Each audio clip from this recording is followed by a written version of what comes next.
All right, so we're going to start now. You guys ready for this? You guys ready for the show? Yeah? All right. GarageBand has detected feedback. So now you know our trade secrets. Yeah. All right. Welcome back to The Mentors. This is Vadim. And Sergey. And this is a show where we tell stories of ordinary people that became extraordinary entrepreneurs and creators despite having lack of experience, money, or connections. And our guest today, Jared Freid, who is the host of the JTrain podcast. He's also a stand-up comic. He is an entrepreneur and creator in the full sense of the word.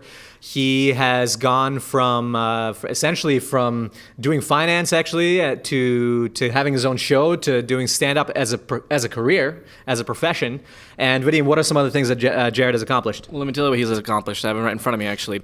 He has been featured on NBC's The Today Show, MTV, and has performed alongside comics like Jimmy Fallon, Dennis Leary, and Jim Gaffigan. Am I missing anything?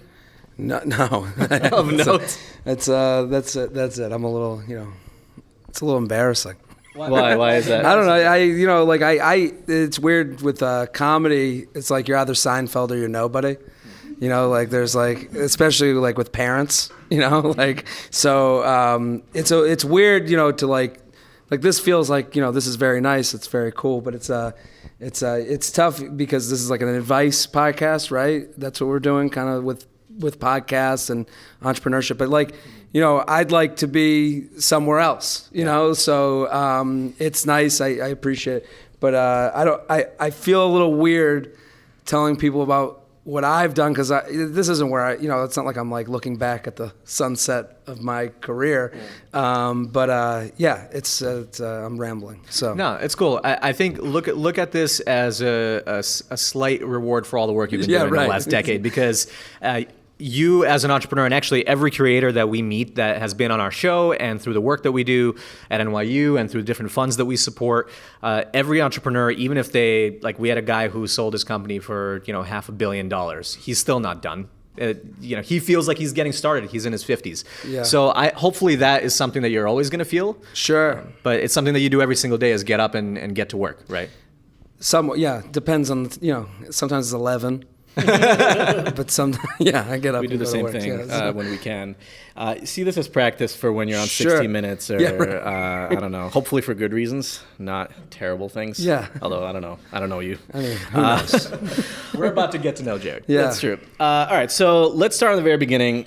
You're a fellow masshole, right? Yes. You're from Massachusetts. So are we. For those of you guys that don't know what masshole means, I guess everybody in Massachusetts is an asshole. Is that a thing? Yeah, you meet a lot. There's a lot of assholes there. Yeah. I think I'm that. There's assholes everywhere. Right. I always say, with sports teams, people hate Boston sports fans now because they're winning. Yep. But that same asshole in Boston exists in most of the Northeast. That's true. So people there can be tough. People hate on Massachusetts for those reasons because we're really good. We're too good. The Red Sox are actually playing the Dodgers today, right? Game 1. I don't care about baseball at all, but for those of you that might, that's when we're recording right now as the game's going on. See, everyone here hates you now. So thanks, guys. I'm sure you guys are all Yankees fans, and I'm sorry about this first series loss there. Again, don't care. This is not a show about sports. You're not helping the masshole name. Okay, so let's start at the beginning. You're in Needham. Did you go to school there?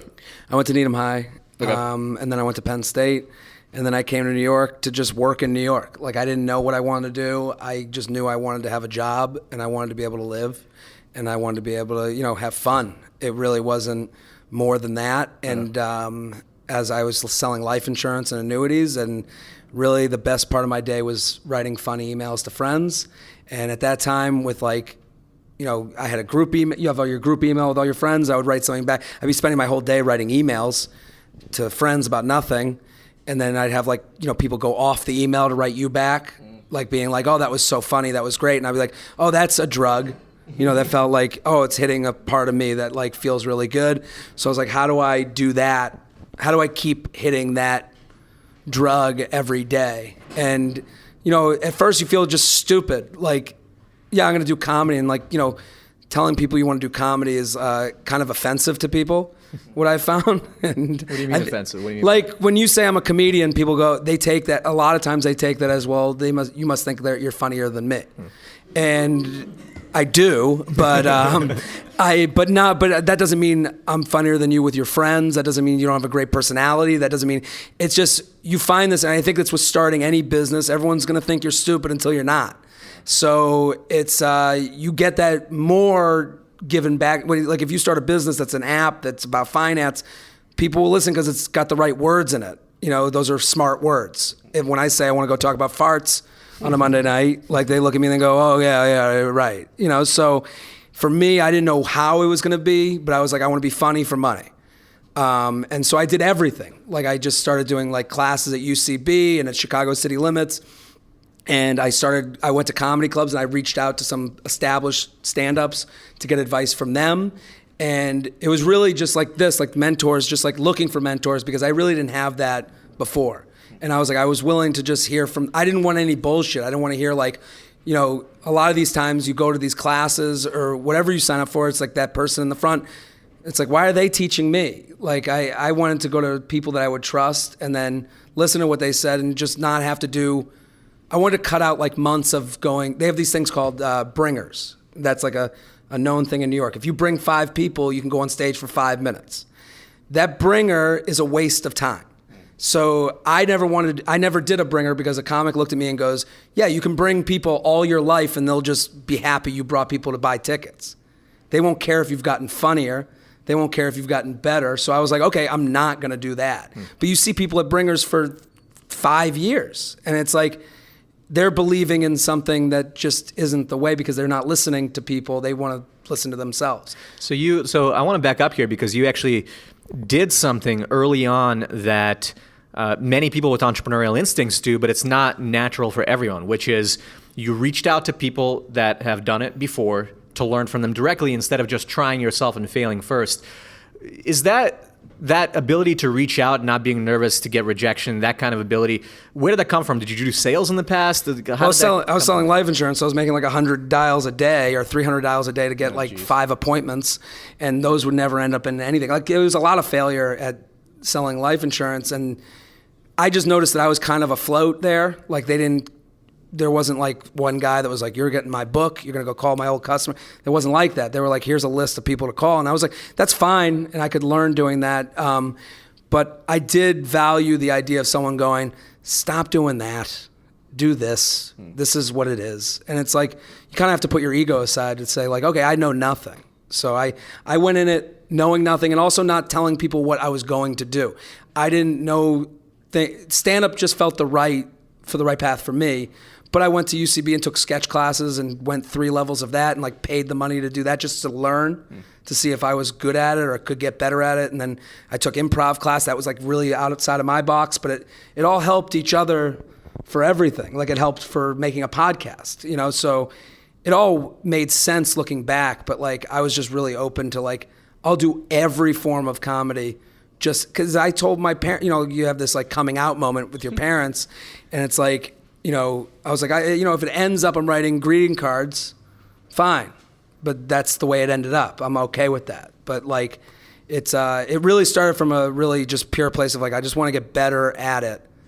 And then, you know, short-term goals. Like, you know, people ask you like, oh, you want to be like on this show or do you want to have this type of, you know, you want to be this comedian? It's like, I don't know. That's depressing to me. Like, I don't know what it's going to be. It's more like, all right, what's the next month? What's the next goal? Really short-term stuff.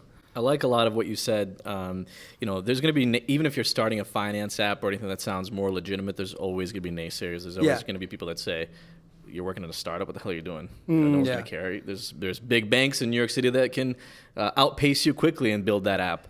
With comedy, you know, I'm going to tell fart jokes, whatever. It's like, it doesn't even, and I'm sure this happens with a lot of people in different careers, until you hit a certain point, or if you're starting a business, until you hit a certain point and feel legitimate, you're going to have naysayers. And even if you are successful, you're going to have naysayers. Yeah, I mean, you have the thing about performing alongside Jimmy Fallon and Gaffigan and Dennis Leary. That was because I was on one show at the Boston Garden, which I was lucky enough to be on. Yeah. It's called, It's a cancer benefit that they do every year at the Boston Garden. And it's like, to me, that was like my bar mitzvah. Like, that's like a big night, but that's not like why I started comedy. Like, it wasn't like, I didn't see that as, but it's also like, to me, I'm like, okay, it's a little, it's a kind of a lie, like. How did you get that, by the way? How did you just, get to perform in I front knew of the those guys? people that put the show together, and they had seen me, and then my manager's involved with production of the show, and then he says, why don't do comics? It's called Comics Come Home, and it's been going for 23 years. It's a great show, and he's a part of the production of it, and was like, hey, do you want to be on it? I'm from outside of Boston, and they put a lot of comics from the area on, but that, like, there's especially with starting this, you have to, like, especially now with social media, you have to run the message that's out there, and then also, like, know the reality of the message, which is like, I don't know Jimmy Fallon. It's not like he's like, good job, kid. Like, it wasn't like that. We were on the same show and we walked by each other like two ships in the night, and that's okay. But it is something that you have to say to people, yeah, well, I have to talk myself up a lot of times, because you have to convince people that you can do the job, especially with comedy where everyone's funny. But I would say that there's a difference between a good personality and being funny on stage. It's just different. You do have to get okay with being self-promotional. And a lot of people don't want to put themselves out there, but... What would you say to somebody that feels nervous about maybe overstating some achievement or selling themselves a little bit? How do you get over that? I mean, you can either get over it or just have nothing. I don't know. It's binary for you. Yeah. For you, if you don't do it, somebody else will. Well, the thing is, with any self-promotion I do has to be with self-awareness, and I have to try and make it funny. If it's not funny, it's not worth me putting out.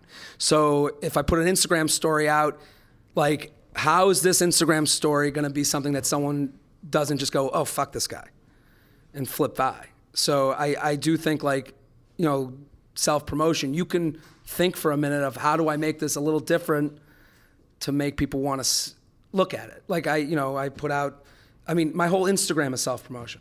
My whole Instagram is, people get annoyed. I take screenshots of tweets and I put them on Instagram, but those do the best. A lot of comics will tell you, oh, well, they'll shit on it. And I'm like, okay, but I gain 500 followers a week that might like the podcast, that might come to my stand-up show, those all trickle down to everything else. So that is the most self-promotional thing I can do. I go, hey, look at this tweet that I think is funny, and then put it up on an app that's for pictures. It has nothing to do with that except to promote. You got to do you, and you'd be surprised. I've worked for enough shitty companies where I've learned over time that everybody sort of fakes it a little bit and embellishes their successes. Yeah. You got to do it. I think also admitting to it. Like, when someone, like I was talking with a friend over there, and she was like, oh, you're killing it. And I always say, like, yeah, I make it look good online. Like, I know that I'm making things look better than they are. But you have to just admit to it when, like, it's just, don't live in this unreality. Like, this reality that Gary Vee will tell you about, hustle every day. And it's like, okay, good line. Right. But what the fuck does that mean? I don't know. You can say it all you want, but it doesn't do anything. I also like what you said about focusing on short-term goals, because a lot of people, they think about the future. They want that big success. For a comedian, I guess it's having your own HBO special or a Netflix special. But you focused on the short-term gains and just enjoying the work, it sounds like. Well, I try to, and I also steal from everyone else, like, what they're doing, like their advice points. Like, I steal is a bad word, but like Bill Burr, he said once, a new minute every week that'll get you 52 minutes in a year. That's an hour special a year. A new minute of comedy, you mean? And a new minute of stand-up, writing material. Yeah. So I took that as gospel and spent my, every day since I've started doing stand-up living by that. Did I get the minute? I always think about that. And it's like, he's a successful stand-up. And I also, if you get an hour of stand-up in a year, it's not going to be good. But maybe I got 20 minutes because I was aiming for that 52. So that's kind of, just taking other people's practices that I see, like screenshotting the tweet. I didn't invent that. That's just seeing that someone else did that and it looked good and I liked it. I work with Betches. They make videos, and at the top of the video, it's a black meme. It's a meme-looking video. At the top, it just has the setup, and then the video is the punchline. So I was like, okay, let's copy that. So I made my stand-up clips start with a setup up top and then a punchline in my stand-up. And it worked out better than other videos. So it's just looking at what people do and saying, I'm not the smartest person in the room, so someone else is probably smarter than me, and I could use their shit. Yeah, there's no reason, like you said, you're not inventing anything, so why reinvent the wheel? There's other people that are doing it. There's a blueprint for almost anything. It's part of why you started taking class in the beginning, to learn from other people that are already further along, but also you might as well emulate what's already working in every facet. As an example, Sergey and I are contributing authors on Forbes and Goalcast, and when we first got the gig at Goalcast, I was just thinking, what do we pitch them? Well, I just looked at all the different articles that they've written. I saw that they had the view numbers next to them, so I saw the ones that got the most views, and we came up with a bunch of headlines that sounded similar. Yeah. Why not? That was a big thing with writing for the internet too, because it's funny with the idea of clickbait. Like I used to write for a lot of websites, and I would write a column, and the things that would do best were 10, lists at the time. Yeah, listicles. So it'd be listicles. So it'd be 10 ways. So I named. I used to write for Total Frat Move, which you can all roll your eyes at that now. But as I started this, I was like, okay, how do I get my name out there? I knew selling tickets was going to be a reality at some point. How do I get my name out there to people? And then the internet, there's good and bad to the internet, but for me it was great because I would just give content to websites that I thought had an audience that would like me. In exchange for retweets and Instagram posts, and I considered that a form of currency. But for Total Frat Move, I would write stuff like 10 ways to make sure you get laid at the party. And then the article would be like, did you really think this would get you laid? It was all a trick into getting them to click it. And also I knew half of the retweets wouldn't read it. Yep. They would just retweet because it was a funny picture, funny headline. So I was like, okay, this all works into what I'm going to write, from now on. That was always, a thought in my head when, what am I going to do this week? Because every Thursday I would write a column for different websites just to be out there every Thursday. So actually that brings me to how you started your podcast, because I believe that that opportunity came about through writing that you did, through a publication that you were writing for. So before we get into the podcast, actually, you had this idea, I'm going to promote myself or get out there by writing for other publications that have an audience. Yeah. Exactly the reason why we started writing, to be honest. Sure. What did you do to start getting out there? Did you literally cold email them? How did you find their contact info? Who did you reach out to? All that stuff. I was just always willing to sit and have coffee with someone and ask for advice. So when I first started, I didn't know a lot of creative people. I didn't know a lot of people in this section of things. But when I left my job, I had a few people give me cards of people, and they were like, this guy does this woman does this, and I would reach out and I'd be like, hey, can I just introduce myself and get some advice? Mm-hmm. And that would be the start of, meeting. And I think the first place I wrote for was Weekly World News, which is known for Bat Boy and fake stories. And I told them I wanted to do a dating advice column called Dude Dating with JTrain. And they were like, yeah, we'll do. And I met with the guy who had bought Weekly World News, and they were trying to move online. And I was like, I'll give this to you for retweets and whatever. So started doing that every Thursday. And then I had a friend who started another sports site. So then I went to him, and then I did a video called Frat Dude Goes To, where I went to it was Comic-Con, and I made a video of me acting like the biggest frat guy alive, a stretch, I know. Interviewing people at Comic-Con, and then that video got picked up by Bro Bible, which is still going now. All these places are still going, but Bro Bible was like, hey, we want to post, let's talk about this video, because they were looking to make more videos. And so I went in there and I was like, hey, and I want to write so now I have I have this asset of a column I do every Thursday. So I was like, can I do this for you now for exchange for this many retweets? At the time, Twitter was the thing. And then they were like, yeah, okay. And then we'll do more videos. So we ended up doing more videos and writing for them every Thursday. And then TFM, Total Frat Move, was posting my Frat Dude videos that I did with Bro Bible. And then I went on a bachelor party to Austin. I reached out to them being like, hey, I want to come to you guys and introduce myself and maybe do some other stuff with you. Can I come to your office? And then they were like, sure, whatever. And then I went to their office, and they were like, Frat Dude. And I was like, cool. Can I write my column for you now? And I was choosing what I could write about every week. It wasn't like I was at a newspaper and I had to talk to my editor. I would just give them an idea, and then I would run with it. And they had a bigger Twitter community than Bro Bible did. So all the while it was always just like trying to like move all these people to me. So like go to their platform, move people to me. And then when I met with the TFM guys, they were really nice. They were like, yeah, submit your column. Their audience is like notoriously hard on people. I submitted it, got really positive comments.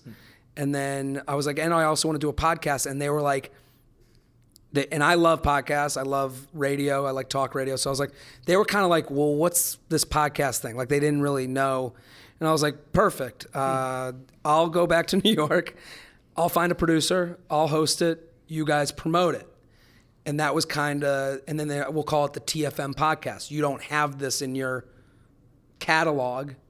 I'll be the one that gets it to you. And so then I went back home like 6 months later. They're like, I found Stand Up New York Labs was starting this whole podcast network. And I was like, okay, great. I have the promoter. I'm the host. You're the producer. We'll split it, down the line, hopefully make money. We 33, whatever it is. And then we just went from there. And then that was kind of like the TFM podcast when it was started. But Interesting. So did you like have to record a demo for them, or they just went with it? They kind of just went with it. I had tried with Bro Bible to do a podcast with them. It was just too early. No one knew how. I didn't know the technology. No one knew what the hell we were talking about. I just knew I liked podcasts, and I knew it was called Dudes Being Dudes with JTrain for Bro Bible. That just sounds wrong. Yeah, it's out there somewhere. I recorded with this guy who was a lacrosse. What the hell is his name? Kyle, what's his name? The lacrosse guy. We got a lacrosse guy in the audience. No, he's like the biggest lacrosse name at MLM. Who? Paul Rabel. Gary Gates a little bit older than him. But it was Paul Rabel. I interviewed him. He was like the first $1 million MLL guy. So I went out to Long Island to interview him. And then it just like, no one was behind it. No one they didn't see the value in a podcast because for these media companies, there was, how do you sell it? For them, which I understand. But I was listening to Adam Carolla a lot. And his podcast was like in like 15-minute increments. And it was a radio show as a podcast, which I didn't really exist at that point. They were all like the long form, whatever, interview type podcasts. So when I went to TFM, there was more things in place to make it happen, like just people who knew what they were doing. So then we started the TFM podcast, and it was all about like, we kind of had to introduce that audience to what a podcast was. And then at a certain point, a couple years later, they were like, everyone wants a podcast. Like, why are we all here? So they were like, well, we want to have our own podcast. And we amicably, I was like, you take the name, I'll take the audience that I've built up, and I'll just go on my own. And that became the JTrain podcast. And then, that's kind of And they didn't care that you're taking the audience?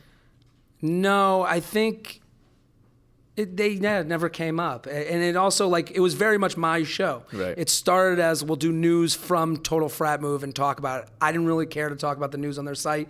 It didn't really speak to me as it wasn't really listenable. So then we started asking for emails for the end of the podcast, like funny emails, and people started asking for advice. And that's really what felt like a show. So people started sending these advice questions, and I don't know anything, but I was like willing to give time to all their questions, I think. And every episode I have a different guest on. And the advice questions, I started getting like 50 a week. Wow. And they really enjoyed it because I think for podcasts in general, a lot of people, a lot of what's going on is like these long form, like this is great because you're supposedly taking something away from it. But like, I wanted it to move, like to like be a little bit faster and funny and, have like, buttons that you could be like, okay, that email's done. Let's move to the next.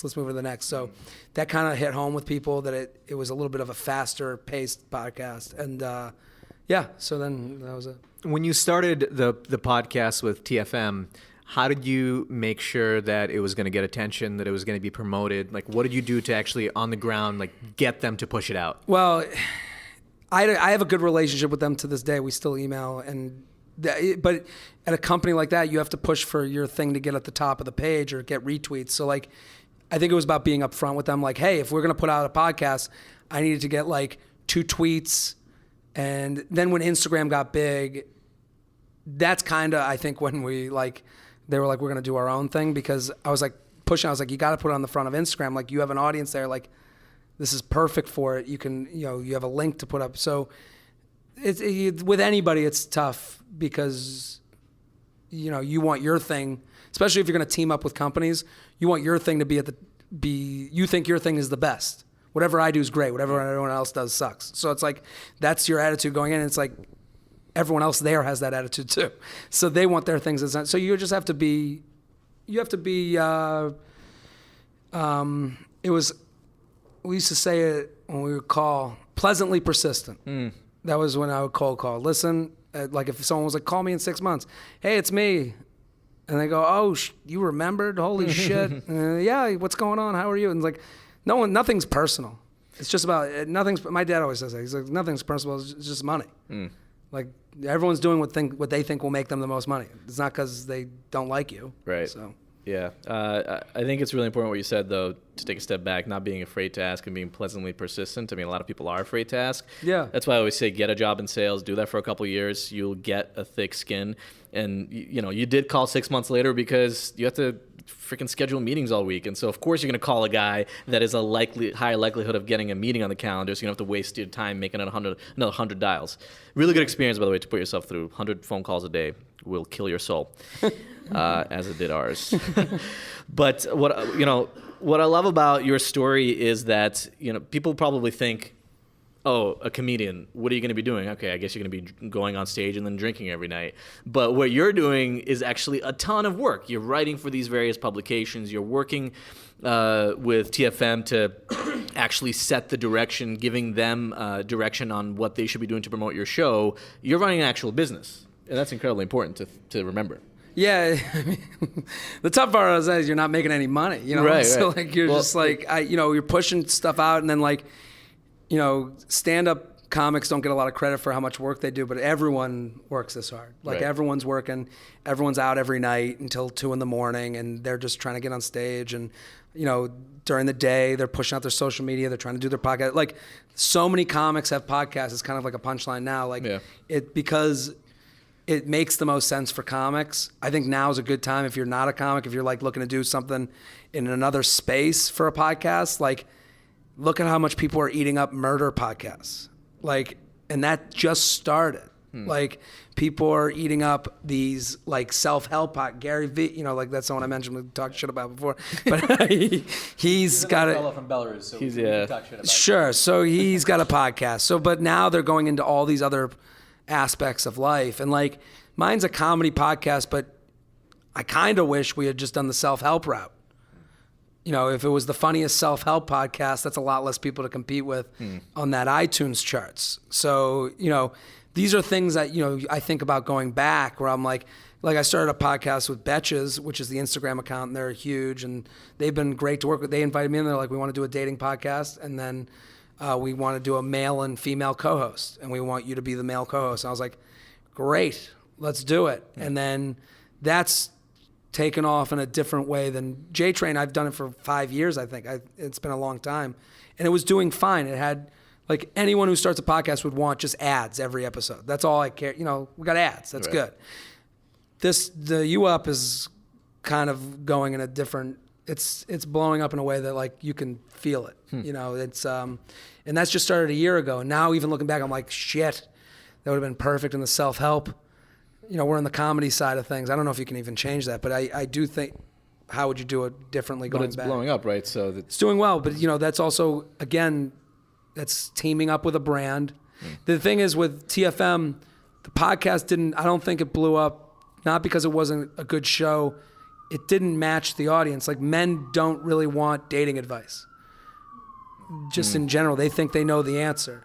although the Art of Charm was a huge. That's a big one, but they've matched up with Art of Charm, like where they're coming from is self-help. So Right. people are looking for self-help. I'm starting in the JTrain podcast. Who wants advice from a guy named JTrain? Well, that's not what you're looking for. Our audience, I think, does. So Yeah, if you but ever want to come back and But looking back, I see the market. Like, it was smart to team up with TFM, but it wasn't. The JTrain did well at first and got a big audience, and then kind of stopped. And then the minute I started going on female-driven podcasts, that audience really got on board way more because they were like, oh, this is a guy who's speaking frankly and not hatefully about dating. And then when you go to Betches and like they're getting, now that's a whole female audience that they're going, this is refreshing. Like, and I didn't think of it that way, but that's kind of how it worked out. Let's talk about that for a second. So when you were leaving TFM and you got the RSS feed, so you got to keep basically the show, the bones of the show, you just changed the name. Sure. How many downloads or so, or listeners, however you want to put it, was it getting at that point? Do you remember? I don't remember. I know it had plateaued. Okay. It wasn't, and I always thought it, like, that was frustrating because I always thought it was a great show and something I would listen to. So I was like, hot. And then at that point, you're like, okay, I got to get on other shows to help promote my show, because the best way to get a podcast listener is to find a podcast listener. So like, you have to go on shows where people are already used to the medium. There's going to be another growth in podcasts, I think, once we're in cars. Like, it's easy to just press the podcast button on your Chrysler. But that isn't happening, because of Sirius. It's not happening because of, radio. It'll happen at some point when you have Wi-Fi in your car and you can just walk in and your phone just connects right away and it's easy, and my dad can do it. Yeah. My dad can't. He's not going to go sync his Bluetooth right now to no, get to work. He's listening like... I couldn't even sync the Bluetooth to the speaker. Yeah. My dad's listening on speaker in rooms full of people he doesn't know. So like, that's how he, So once you went independent, one of the ways you grew was by getting on other shows. What was your approach to actually, reaching out to hosts of those shows and getting on? What did you offer them? It's tough. You want to offer them a guest on your show. You want to, say, hey, come on mine. I would love to come on yours. You have to offer them to go on yours and have such a fun time that they want you on theirs. I think that's a big thing where people will say, well, comics hate spot trading. Just, we don't like it because like if I had a comedy show at a bar that has people come every week, I don't want someone going, can I do your show? Come on my show, and then hitting me. It's just uncomfortable. So learning from the stand-up world, I would just say, hey, come on mine. And I'll give you the best experience you could have in my world so that hopefully you'll want to bring me into your world.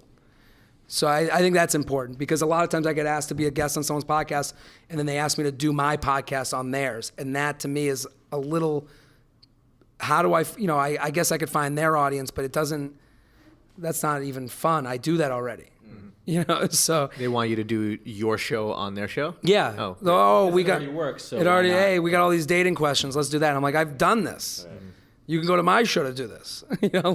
I want to be funny in your world, right.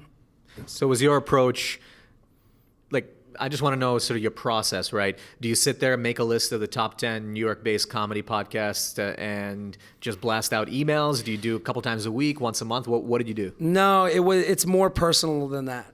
It's more knowing the people and, hey,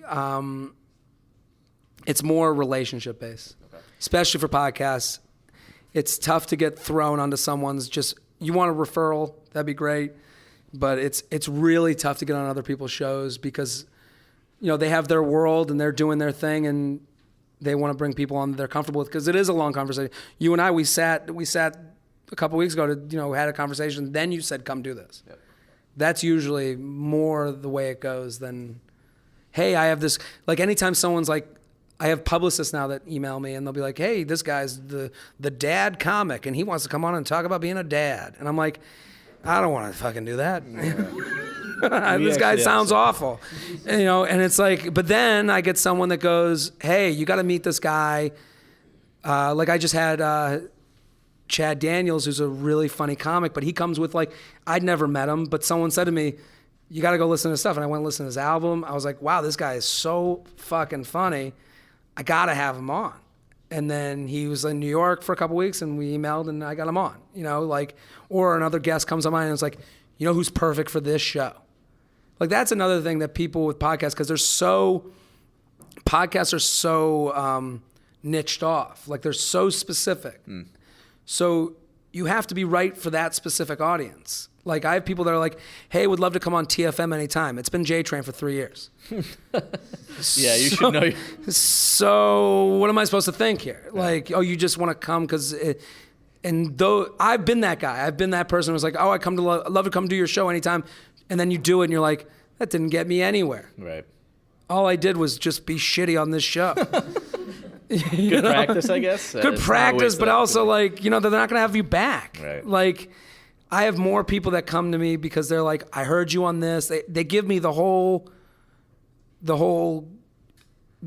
how they found me. They give me the whole hike that they took. Yeah. And that's interesting to me because it's always the same hike. Yeah. It's always there's like 3 shows that they'll go, I found you on this, moved you on this, now I'm on this. And I'm like, yeah, because that was a good marriage. That was a good way to find it. Yeah. I feel like, you've obviously been on some prominent shows and stuff, and you're probably getting publicists reaching out all the time. You have a big audience on your show. But even because we write for Forbes, we had a publicist reach out a few weeks ago, and she's like, hey, we have this gentleman. He ran this massive brand. I'm not going to say the name of it. And now he's starting another business. We'd love to have him on the show. And I'm like, I never heard of this guy. So I Googled him. Turns out he embezzled $3 million and moved to America. Just became a more interesting guest to me. I don't know. Like, true. Well, if you want a it's a different referral. story. But we said no to that. But it's like That's a whole nother podcast. Yeah. I know. Maybe if she met me in person, that's still probably saying Yeah. no. But That's a great podcast idea. You went to jail. Yeah, we should. Like, I would want to hear that podcast. We'd go to the jail and interview him there, but it didn't work. You got to know your audience. But White Collar. That there's a name. Okay. I don't even. He did. He looked like he did some shadier stuff as well. What's the opposite of white collar? Is there a blue collar? No, but like there's white collar crime. There isn't blue collar crime. Murder. I don't know. Murder. There's the rest of the robbery. All right, we could get more graphic, but we will move on.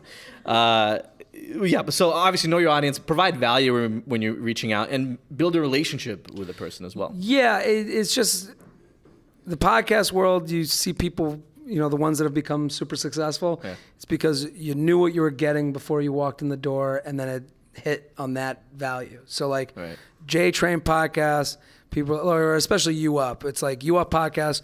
All right, guy and girl are gonna talk about modern dating. Oh, I'm dating. I'm in the modern dating world. I'm having trouble with that.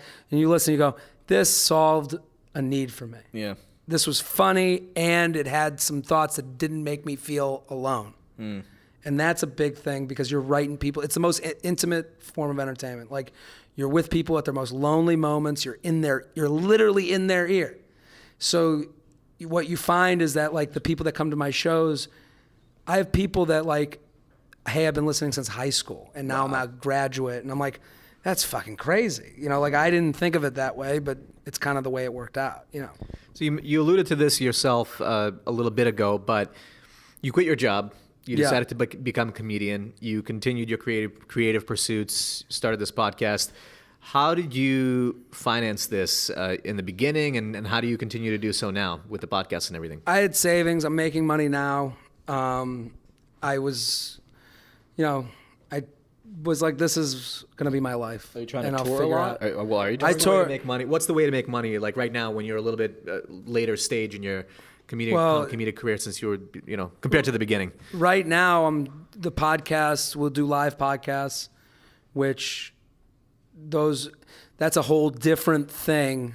Like, we're doing a live show now, somewhat. But that's a whole nother part of podcasting that you can tell hasn't scratched the surface, because the live podcasts that are going out there, they're selling out big time because people have a huge connection to these shows. Pod Save America, didn't they just do Radio City? Yeah, I think they did Radio City. Like, people really want to be at the murder podcasts. That one does really well. Yeah, that one. They sold out Carnegie Hall. Didn't they sell out Carnegie Hall? Yeah, the last house on the left, whatever. So you can see, like, that's a whole nother route for this that's going to be a moneymaker. And a lot of the live podcasts disappoint, I think, because it's a different experience to listen in your ear than it is to watch something on stage. Right. So how do you make... That's what I've tried to do with the live JTrain, live You Up podcast. How do we make this podcast a concert? So that's kind of the last 3 years I've been doing live JTrain podcasts at the Comedy Cellar. And it started with me just doing the show on stage. And it's like, oh, I'm not that great, so we have to change this. And then we started making bits where it was like, we do Bumble Tinder makeovers. So we put people's Bumble profiles and Tinder and Hinge profiles up on the big screen, bring them on stage to discuss the decisions they made, and it adds that adds energy to it. That's a real show. Can we pull up your Tinder? Yeah, I pulled up mine. I had mine on. Like I've had my friends on who are comics, and we bust people apart, and then I was like, okay, special treat. Here's my profile. Yeah. I'm a part of the game. And then we do What's the Deal, which is like bringing up people's text conversations that didn't go well. And why did this happen? So let's discuss. So now it's more visual. You want to make it, I think that's like the next thing where a lot of podcasters aren't thinking about it because they love the sound of their own voice, which I do as well.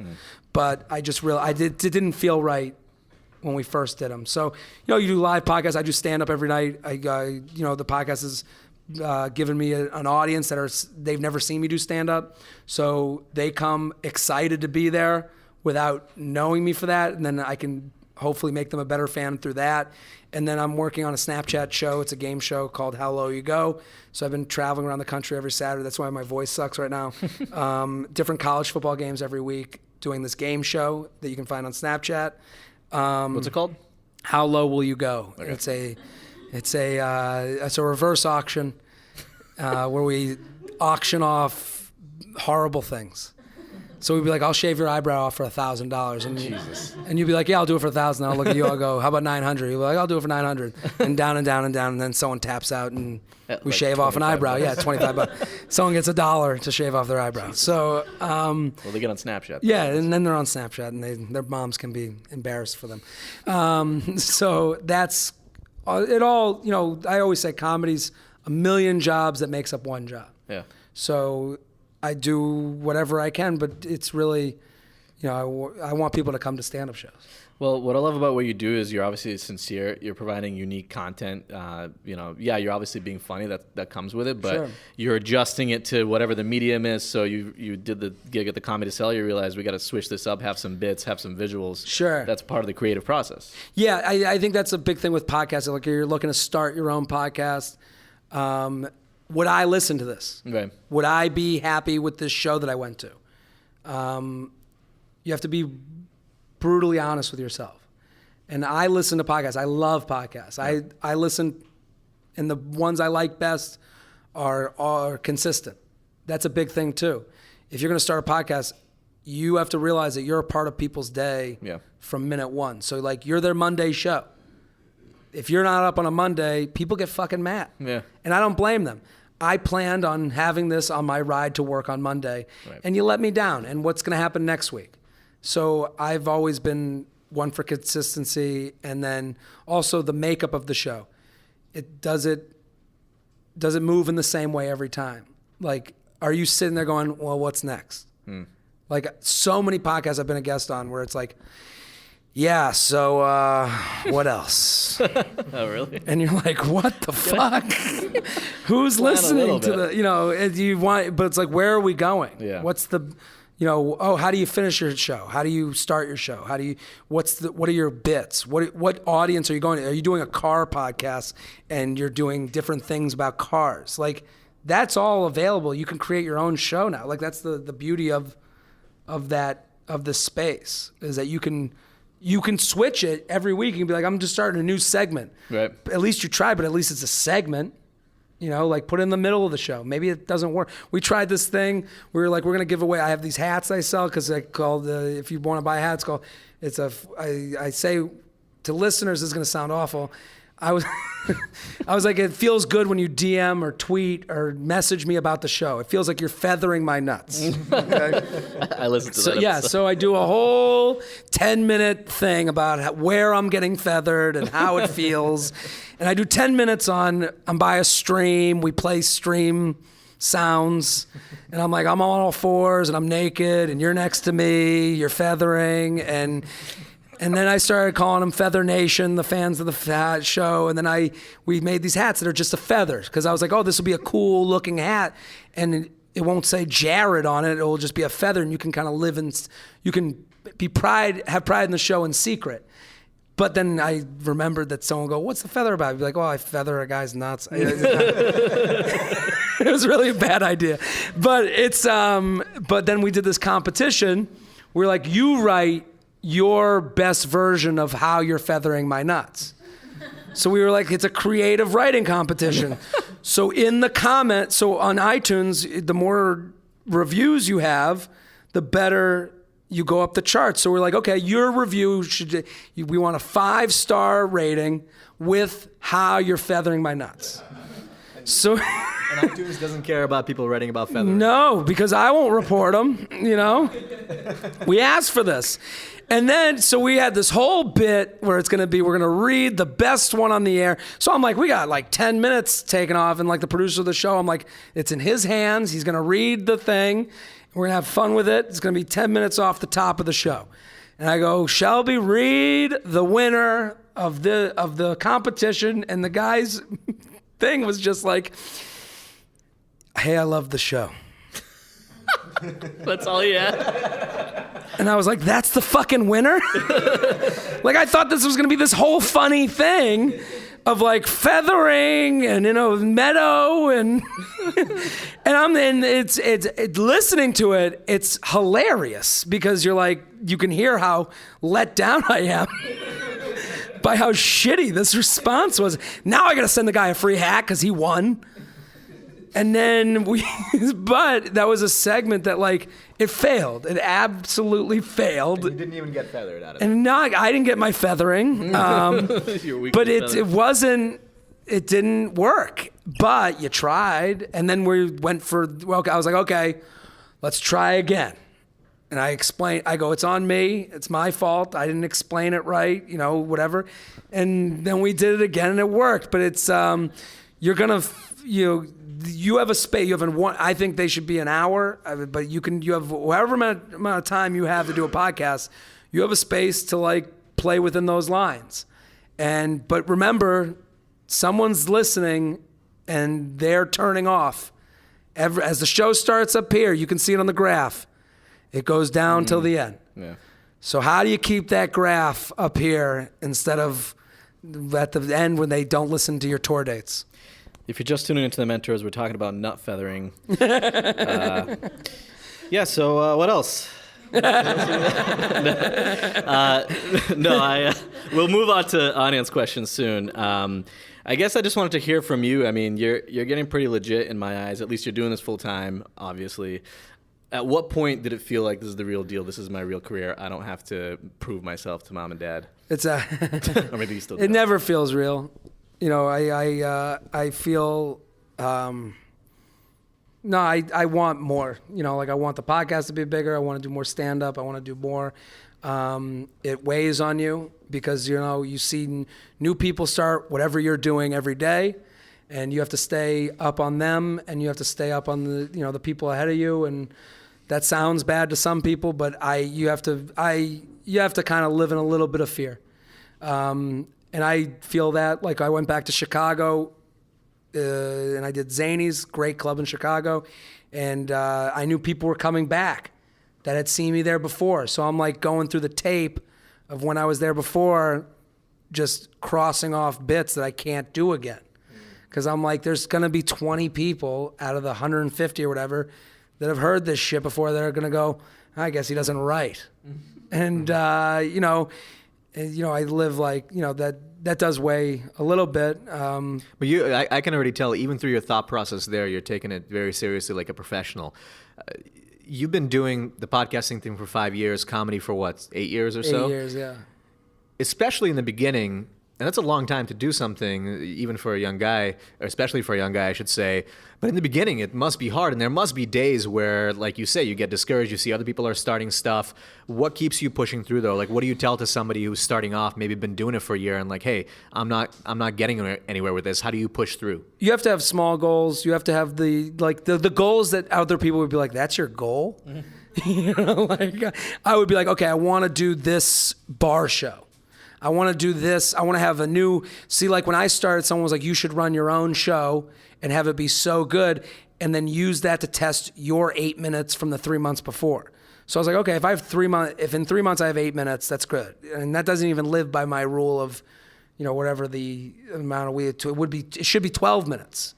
But if I have 8 that work for my crowd, then I invite all my friends. So every 3 months, I would do my own show in the back of a bar called JTrain's Comedy Express, on brand. And we do it on the Upper East Side. And then, so like my goal for the first 2 years was like the new 8 minutes for that show and filling up that show and having my friends love that show and meeting new comics that they never would have met. So those goals to someone else would be like, well, how much? Well, everyone always asks you when you start this, well, how much does it pay you to do an open mic? And like, that's a ridiculous question, but that also is that no one knows what you do as well as you. Right. So you have to like be empathetic to that and say, well, you pay, or you do a free open mic that's in a shitty location, but you know, I think you have to have goals that maybe people would look at and go, I don't know, who would want to do that? You know,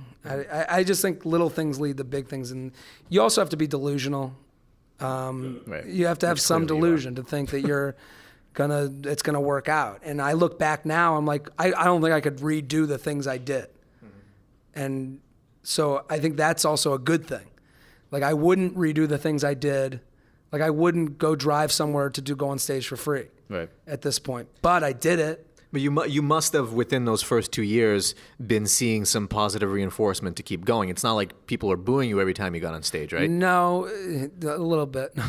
Well, we all. But you get positive, you know, just small wins. Yeah. I think small wins were big for me because no one was going to encourage me to do more stand-up. Like, even now, like you don't need another white dude doing stand-up.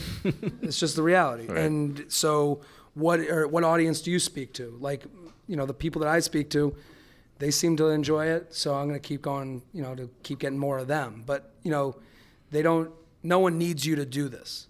Yep. And that, you know, I had someone that were like, I did a show in Philadelphia and it was basically sold out. Like it was great. Yeah. And I had some girl that came, she was with a bunch of people that I went to college with. And she was like, she was like, I don't think she realized that like I just did the show. Like it was weird. It was a weird interaction, but she was like, so like, and like I had a fun show. It wasn't like I bombed. Right. And she was like, so that was cool. And I was like, yeah, thank you. She was like, so do you love it? And I was like, well, if I love it, I should probably stop doing it. If I don't love it, I should stop doing it. Yeah. Because I'm not a doctor. Like I didn't like go to school for, you know, like this is a selfish pursuit in my eyes. And she was like, a lot of people don't do what they love. I go, yeah, I don't think they do, but a lot of them don't, you know, it's just, you also don't, if you're being hired by a company, there's someone there that depends on you at the company. No, the only person that really depends on me now is me, which I'm lucky for, but, you know, I don't know. Yeah, no, you got. I mean, look, a lot of it is hard work. It's grinding. It's going sometimes to a show and there's like 3 people in the audience. But hey, if you get some laughs, if you get to test out a material, I love what you say. Small goals, small wins, and that will add up. Well, a lot of stand up too. In the beginning, you're just trying to get like people to laugh. Right. But then like now, if I go to an open mic, I just want to hear myself say it. I want to hear how stupid I sound. So, and then if it sounds good to me, I can feel that, this will work at some point. That's just experience. Great. Last question before we open it up to the audience. Small goals are important. Now your goals are getting a little bit bigger. Like you said, you're never satisfied. What's your next big goal that you're trying to achieve? Either with the podcast or your stand-up career? I don't know. That's, again, I feel stupid saying, I don't, it's depressing to me to say that because that just like, I don't know, like the Snapchat show has been so much fun and I tell people about it. I'm like, yeah, I'm at a different college football game every week. And they go, that is a dream job. And I go, yes, it is, but it wasn't my dream. Mm-hmm. That wasn't what I was thinking. I wasn't like, I gotta be at every college football game every week. That was never. So is there a dream? I just want to be able to live off of doing comedy. That's really the only thing I want out of it. And I think that's like, I don't, if it gets bigger than that, that's great. I just hope it never gets smaller than that because then I'm fucked. So I think Sergey was hoping that you would say your appearance on the Mentors today, but but this was a life goal that's of mine. fine. The goal is too small to be at a WeWork location. Yeah. All right. Who in the audience has a question for Jared? It could be about his podcast, his stand-up career, anything. And we'll ask you to come up to, I'll give you the mic so that we can actually record what you ask. So when you have the question, and I'm purposely keeping this going longer so that people actually can get up and start coming here, just come up here, say your name, your Tinder handle, I guess, or is that a Twitter, Instagram? You gotta get a shout out. Just say your name. So come on over. Come on by. Start calling on people. What's going on? My name's Garrett. Hi. Simple question. You mentioned earlier a lot of your early career was about like networking and reaching out to people, and I think it's kind of universal. If you're a good networker, the number one rule is usually what can I do for you, not what can you do for me. So how does someone who's maybe just starting a podcast or just getting into stand-up comedy that really has nothing to offer for someone else, how do you reach out to them and get something out of it? You know, do you kind of understand my question? Yeah, How do you offer something when you don't have anything to offer? Yeah. Thanks, Garrett. That's every day of my life. It's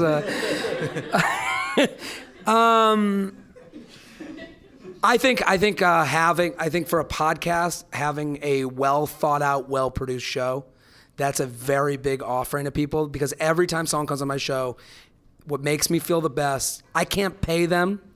I have sponsors, but we don't pay them. They come on for some sort of self-promotion or to have fun with me because we have a prior relationship. Okay. But every time someone comes on the show and goes, that was fun, that's something I've given them. Because to me, I told you, a lot of podcasts you go on and you're like, I walk away from more podcasts that I've been guests on than not going, oh, I sounded like such an asshole for an hour. And I think about that, and I'm like, oh, everyone's gonna hate. They're gonna listen to this, and this is gonna be the thing they're gonna be like, fuck this guy. And I, like, on my show, I'm like, I'm gonna offer you the space where I'm just gonna keep setting you, and I'm looking for an analogy to alley-oops. I'm letting you slam dunk. So like, we get the emails, we read the emails, that's material, and I'm gonna set you up to be as funny as humanly possible in this world of the email. So when people walk away, they go, wow, that was fun, and every 5 minutes I'm repeating their Instagram handle. Whoever's listening is gonna walk away going, wow, I know who that guest was, and it's not gonna be by fault of me. I know who the guest was, and they were funny. So I think that's when you have a podcast, that's the best thing you can do, is have a world that someone can walk into and look their best. Right. And then for stand-up, stand-up's weird because it's the most entrepreneurial type of art. Like, it's like the most physical art, but it also is an art. So people really don't, I learned very quickly how badly people respond to a businessy stand-up guy. And I've been that. People just don't respond well to that. It's not like something they go, oh, well, that person's hustling. If you're hustling, they think you're not funny. So with stand-up, the only thing you can do is give yourself to the community. Go on to open mics. Don't be above open mics. Don't be above anything. And hang out with people there and reach out to people that you're like, that person was funny to me. And if they're funny to you, that means you have a certain sensibility that they have. And now you're offering friendship and you're offering commiseration. So I think that's been a big thing with stand-up, is like the friends I've made I didn't go into it looking for friends, but the friends I've made for it, like, really, we have a connection that you can't replace. Well, thank you. Yeah. Oh, thanks. And for everyone else, you know, when you're starting off, everyone has something to offer, even if you're just starting off. Like, Jared started off writing. You know, that was his asset, his skill. He started doing it for maybe smaller publications, then got to bigger publications. He could show the work that he did. So you could offer to write something. You probably have someone in your network that you can make an introduction to them that could be useful for them. You could do some research for them and give them some industry insight that they might need to do their job. There's always something that you can think of either in your network or some skill or some knowledge that you might have or you can develop that can be an asset to somebody else, and you can trade it for maybe some other way that they can help you. But thank you. That was a great question. Sorry, while we're at it, what's your Instagram handle? We didn't. At Jared Freid on Instagram, JTrain56 on Twitter and Snapchat. JTrain podcast every Tuesday and Friday. Nice. You Up podcast every Wednesday at 5. we will See how good I've gotten? we're gonna replay that a couple times throughout the show. Okay. Do we have another question, Chocho? Hey, my name is Chocho. I'm sorry. Chocho, Hi. do you have a dream? Something bigger than the short-term goals? I do. I don't know. I feel, again, like, there's just so much disappointment, like,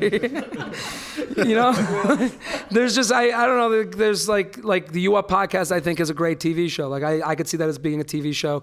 I would love for that to happen. I just don't get, those are like materialistic dreams, like, to me, that like never satisfy you.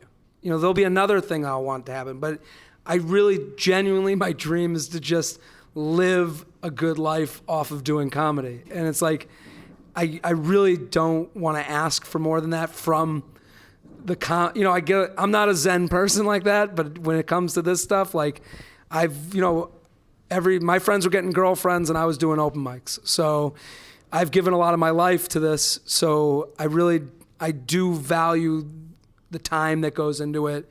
And I know that nothing is like, you see in comedy, you see a lot of people, the next day they're famous. Like, that happens to people. I don't aspire to that because it's just not realistic, but I don't mean that as a bad thing for anyone else that has dreams, but I don't know. This is kind of the part in the beginning I said I feel weird because I don't have anything, like I'm going to go do a spot at Gotham at 8:40 that 10 people are going to be at. So it's a Tuesday, I'll give myself a little bit of, but if I could go do Gotham every Tuesday night for the rest of my life, I'd love to do that. So I know that sounds like really like a lie and kind of corny, but I would love a special. I'd love a Netflix special. That would, like, I dream of that on a daily basis. But, like, that doesn't happen for everyone. So, and I'm okay with. I'm not gonna stop doing this because that didn't happen. So, I didn't start this for anything but be funny for money. So that was really. Life is full of. Doing it because you believe that it will happen. I believe something's gonna happen. I don't think I would be. I have that much delusion, so I do believe something's going to happen. What it is, I don't know what. Well, the smaller wins I feel like are more important because even when you do have something sick happen, like you're on stage with those huge comedians, sure, right, it's a blip. I mean, it's over. You feel high from it for like a day, maybe, and that's about it, right? Yeah, you're at the Boston Garden. I used to go watch Celtics games there. Like, that was like an amazing moment in my life. But more than that, like here's an example: Colbert tapes, they do 5-minute stand-up at the end of the show. Colbert now, instead of doing it at the end of the show, they tape them on a Friday. So they do all 5 stand-ups for the month or whatever minute it is. They're going to tape them all at once in front of an audience on their stage, and then they put them at the end of shows. That, to someone else, they'd be like, well, you've done Colbert. That's not how I want to do a late night show. And I'm okay with, that's my line in the sand, because to me, the reason to do a late night show, to me, that's not something that's going to, in this day and age, that's not going to like pop me off. If it does, it's going to be for another reason, because I did a joke about something that was in the zeitgeist, and it's only going to pop off because it goes viral on the internet. So I can do that on my own. I would like to do the Tonight Show because you tape it at the show. You get to meet Jimmy Fallon. You get to be the 2 other guests. You get to meet them. And that's like, for me, that's more for my family and more for like what they've done for me. So like, the Colbert, I would literally, like, I was like, I don't mean this anything against anyone who does the show. That's their own choice. But I was like, take me out of that running. I'm not going to send them videos to go and tape it on a Friday to not get the experience that I want to give to my family of, like, they supported me since the beginning. Like, I want them to go in and shake the hands of a fucking Army Hammer. We have other questions from the audience, please. Hey, Barry. Yeah, my name is Barry. Got a couple of small questions. Sure. A lot of people are just starting out with podcasts, so maybe a couple of hints, advice when you're just beginning from literally scratch, how to engage, maybe a couple of small things again with social media. Yeah. And for me, I'm getting back to the value of early childhood education. So if you have an idea of like where would I start if I'm looking at education and not the top 10 this or that. Sure, but I think that's where podcasts is going. Like I think like an early childhood education. Someone the other day was like, "Why isn't there a podcast that I can put on with my 10-year-old that's someone reading a story?" Mm-hmm. And they said that to me, and I was like, that's a market that's out there that like should happen. So like podcasts can be anything. So like with that, one, have a show, like write down what your segments would be. Mm-hmm. And they can be stupid. Like they could be like just really simple. Like, for me, it was like, we're going to start with news, then we're going to do the emails, then we're going to do shout out of the week, and we're going to do this of the week. Mm-hmm. Everything had a name to it, and then you did it. Right. So I think for like early childhood education, where it's like, one, have a show that's like, whatever the amount of time is, half hour, where you've planned it out, and you treat it as if it's 60 minutes, because 60 minutes will be like, and now in this, and now in this. Also, going to groups online and partnering with them would be my first, like any mom blogs or anything like related to like early childhood education online. There's so many groups right now mm-hmm. where you could reach out to these groups and be like, hey, I have the podcast that is going to be perfect for your group. Mm-hmm. And I just want to like, and submit it to them. I think that's like for you, that's like a great thing. Mm-hmm. And also you can do the first 5 episodes and work it out. Like if I was to start again, I would make the first 5 episodes and then choose the 2 best. And then, okay, I figured out a show a little bit. Now I'm going to go to these places and go, hey, just want to let you know I'm doing this thing for early childhood education where you can take away from it these things. Mm-hmm. So that would be my first step. Okay. Just because online there's so many communities that are dedicated to that. And then also I make a menu for every episode of the timestamps of what I talked about during each thing. So we live in a world of like DVR. So it's like, why not make your podcast DVRable? So, hey, at 10 minutes, I'm going to be talking about kindergarten. At 15 minutes, I'm going to be talking about, grade 1 through 5. At 20 minutes, and I do that where I'm like, email 1 at 15 minutes is email 1. And then I explain what the email is that I'm answering. In like the show notes, you mean, or on your website? Show notes, or I make a graphic. The graphic that we make, we put up every episode, and I can go, hey, do you guys, what did you talk about this week? I never get that question. What did you talk about this week? They can read through it. And someone who's like, I like Jared, but he's okay. But this subject relates to my life. Then they can pick and choose things that like relate to them. So someone who has a child at a certain age, and you're like, in this episode, I talk about this age at this minute, they can just skip ahead. So it makes it really easy for people to like dive in. There's just so many options with podcasts. So it's like, how do I make it as easy as possible for someone to say, oh, that's my life. This is dealing with me. So that's a... Thanks for the question, Barry. And I think you mentioned so many good takeaways there, and it comes down to just, it's work. You got to do the work. Yeah, you got to, I think, I just see it with the comedians a lot that start their own podcast. They love the sound of their own voice, which again, I do too. Yeah. But you have to make a show. It has to be something that has an arc, and you can say, hey, welcome to the blank show. We're going to do this week. Thank you for listening. We're going to do this. Let's start the show. And then it's, thank you for listening to the blank show. Let's end the show. Like it's got to have an ending to it. So, and a lot of times there's a show that I go on all the time. It's fucking so long. And I sit there and I'm like, who is here now? Mm. And I don't mean that as, they're not bad people. It's not a great show. It's just, who wants this? They're not Joe Rogan. Yeah, but Joe Rogan even. I listen to some episodes of his. I'm like, who, I'm like, skip. But also I love Joe Rogan's show. Right. Like he gets interesting guests. Like, so. Speaking of endings, we're going to wrap it up. Sorry. Because I think you said you have a show coming up in about 30 minutes, so we want to let you go. Any more questions? I'll take one more if you got one. One more quick question. Do you guys? Yeah, you come on up. Hi, I'm Emily. Hi. At the Yonik, Yonik. There you go. See, promotion. So my quick question is, how do you strike the balance of being off the cusp and properly planned? That's hard because it's like you can get lazy with it.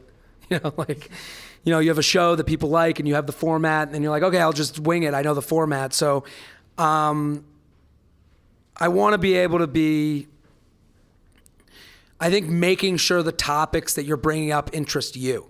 So a lot of times when I've gotten lazy, and the mistake I've made is I'll be like, yeah, I'll just dig into the inbox. And then I'll read an email, I'll get 3 lines in, I'll go, this is boring, this is long, this is something we've already done. So I'm not enthusiastic about it, and that shows. So if you're not, you're gonna have to talk, if you wanna start a podcast, you have to talk about it every week. You better like talking about it. Because, you know, I listen to Tony Kornheiser podcast, and he always talks about, you know, when he has a great line where he's like, yeah, Tuesday show's easy, but what are you going to talk about on Thursday? And it's like, I think about that all the time. Like, am I repeating myself? Is it too much of the same? So it's like, that's a big thing where it's like, if I'm not excited about the topic, get out of here. I know that we do advice. The better emails, sometimes they're a lot longer, but you got to read through them to make sure if this is interesting to me, now I'm a lot like my audience, it'll be interesting to them. So I think being generally excited about what you're talking about, because that's hard to do for 5 years, you know, never mind 6 months or an episode. So that would be. Thank you. Thank you. All right, Jared Freid, thank you so much for coming on the Thank you for having Mentors and for coming to the New York City Podcast Meetup. Appreciate it. Thank you, everybody. Your story is really inspiring, at least to us, because you embody a lot of what we talk about on our show, which is you have to, if you find what you love, figure out a way to do it, because you only live once, right? Yeah. And, you know, most of all, know that it's going to be for the long haul, so you better love it, and you do get to do what you love every single day. So, But I think also to that point, it's okay to not know what you love. Like, I didn't know. I had no idea how much I would love doing this. Like, it's okay to not know. Like, you know, that was the sad part about graduating college. I was like, does everyone know what they're going to fucking do now? Like, really? How did you know? Like, and I think, you know, like, you feel sad about that, and you're like, then you realize everyone's just as fucking doesn't know shit also, and everyone's more alike than they are different, and it's okay. Like, I really, honestly, it took me, like, looking back of, like, why I wanted to do comedy, like, looking back at my conversations with my family, and, like, I didn't pick up the phone and talk to my dad about stocks and bonds. We talked about TV shows. Mm-hmm. And, like, admitting to those things and going, oh, I do like doing it. You know, like, it's just okay not to know. I think it's okay to figure it out, and it's okay to be like, I tried it, I hate it, goodbye. yeah. It's okay to bail out. Like, I mean, it'd be okay for me if I went back to life insurance tomorrow. Like, no one's gonna give a shit. It's fine. Right. There's no way you're going to do that. It doesn't look like it for today. You know, So you wake up every day figuring out how you're not going to do that, how you're going to continue getting paid for this. yeah, that's yeah. So thanks Live for in doing that. constant fear. Check out the JTrain show. Also, I'm sure if you Google and go on your website, which is JaredFreid.com, You Up Podcast. That's the You Up Podcast, and then the JTrain Podcast.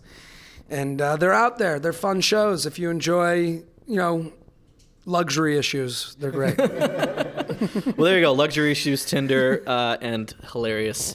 Jared, JTrain, thanks so much for coming on the show. Thank you, guys. Appreciate it. All right. Thanks, guys.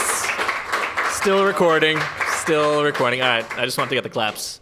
You can grab some wine. You don't have to stare at us on stage here. It's really awkward if you continue to do that. Thanks, everybody, for coming. We can stay here for the next. Thank you so much. We'll get to 9.